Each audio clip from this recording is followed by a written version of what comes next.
और आज से 6 महीने पहले भ्रष्टाचार की इमारत यानी कि नोएडा के ट्विन टावर को ध्वस्त करके एक नई मिसाल पेश की गई थी। लोगों ने तालियां भी खूब बजाई थी और सोचा था कि एक नया सवेरा होगा, कुछ बहुत बड़ा बदलाव होगा। लेकिन आज हालत बद से बदतर है, क्योंकि मलबा 6 महीने के बाद भी जस का तस पड़ा हुआ है। ट्विन टावर गिराते वक्त 90 दिनों में मलबा हटाने का एक बहुत बड़ा दावा किया गया था। नोएडा में भ्रष्टाचार की इमारत ट्विन टावर तो आप सबको याद होगी। इस पर हर मीडिया चैनल ने आपको खूब तस्वीरें दिखाई थी। हम भी ग्राउंड जीरो पर मौजूद थे। हमने भी इस इंसिडेंट को आप तक लाइव पहुंचाया था, कैसे भरभरा कर ये इमारतें गिरी थी। 6 महीने पहले 28 अगस्त को इसे ध्वस्त किया गया था और इसकी चर्चा देश भर में ही नहीं बल्कि विदेशों में भी खूब हुई थी। जिस वक्त इस बिल्डिंग को गिराया जा रहा था, उस वक्त इसे देखने के लिए वहां पर हजारों की संख्या में लोगों की भीड़ उमड़ पड़ी थी। और जब भ्रष्टाचार की इमारत जमींदोज हुई तो आसपास धुएं का गुबार भर गया। लेकिन आज 6 महीने बीत चुके हैं और बावजूद इसका मलबा हटाना अब भी चुनौती बना हुआ है।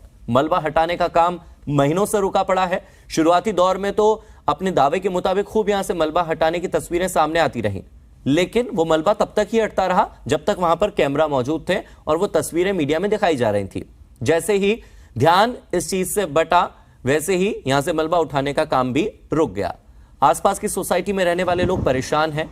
उन्होंने एक बार फिर कोर्ट जाने की तैयारी कर ली है, यानी कि उन लोगों की चुनौती भी खत्म नहीं हुई है। पहले ट्विन टावर गिराने को लेकर उनका संघर्ष और अब ट्विन टावर गिर जाने के बाद इसका मलबा हटाने को लेकर उनका संघर्ष जारी है। 3 तस्वीरें आपको दिखा रहे हैं।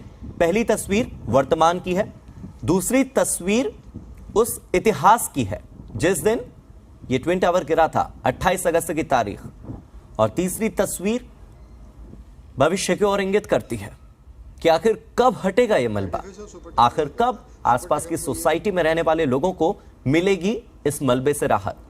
क्योंकि भ्रष्टाचार की इस इमारत को जब गिराया जा रहा था तब आसपास की रहने वाली सोसाइटी के लोगों को यह उम्मीद बन गई थी, उनको ये एक होप जाग गई थी कि अब तो भ्रष्टाचार की इमारत गिर चुकी है, सब ठीक होगा। लेकिन मलबा नहीं हटा है, सब ठीक नहीं है। फर्स्ट तो इन्होंने जिस टाइम पे डेमोलिशन शुरू हुआ था तो हमें कहा गया था कि 30 दिन के अंदर डबरीज रिमूव कर दी जाएंगी और हमारे सामने वाली जो कनेक्टिंग रोड है वो बन जाएगी। तो 30 दिन तक तब भी अनबियरेबल नॉइस था। It was more than 90 to 100 decibels. वो हमने डेसिबल मीटर जो है लगभग सारे टावर ने अपने फ़ोन्स में इंस्टॉल करा हुआ है। और मेरे घर के अंदर 9 mm के ग्लासेस होने के बावजूद यूजुअली 6 to 5 mm के होते हैं। और मेरे को शोर से है थोड़ी problem, because I am going through depression. इतना ज़्यादा शोर था घर के अंदर। जब मैंने डेसिबल पे काउंट किया तो वो 90 डेसिबल से बहुत ऊपर जा रहा था, विच वॉज अनबियरेबल। और 12 घंटे तक उस शोर को कंटिन्यूसली सुनना। I was the first one to raise the voice against this noise thing. देख रहे हैं आप, इतनी धूल मिट्टी है, हवा का अब सीज़न शुरू हो गया है, इतना मेरे प्लांट्स ख़राब हो रहे हैं, धूल मिट्टी बालू रेता सब कुछ आ रहा है यहाँ पे। मतलब रहना मुश्किल हो रहा है यहाँ पे। और हम तो सब यही चाहते हैं कि अब जल्दी से जल्दी काम ख़त्म हो और हम लोग को ये ड्राइववे बन के तैयार हो जाए। मैं तो थोड़ा सा हार्ट प्रॉब्लम भी है मेरे को, लेकिन फिर भी मैं उसको फेस कर रहा हूँ।